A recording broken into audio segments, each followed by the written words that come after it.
Hi everyone and welcome back to another video. So if you are selling products or subscriptions with Squarespace and want to offer discounts, codes in 2026, promo codes, coupon sales, Squarespace lets you do this natively, no plugins needed. So discount codes work across products, stores, and subscriptions and apply automatically at checkout. In this guide, I will show you step by step how to create a discount code in Squarespace in 2026 cleanly, correctly, and like a pro.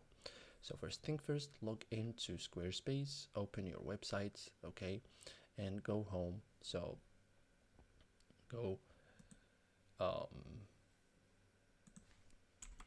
this is where all promo codes are managed. So click create discount, click create discount. You will see different discount types you can choose from.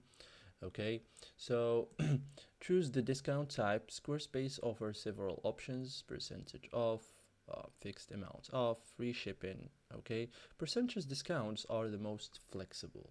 Okay, so as you can see here, no active discounts. I have none. Okay, so now name your discount code. Okay, so enter a discount code. Customers will type at a checkout. So example, save 10, welcome 20, Black Friday. Okay, so you can name the discount. Okay, so now choose what the discount applies to. You can apply the code to all products, specific categories, subscriptions. Be precise and avoid losing margin. Okay, so thank you guys for watching this video and see you guys in the next tutorial.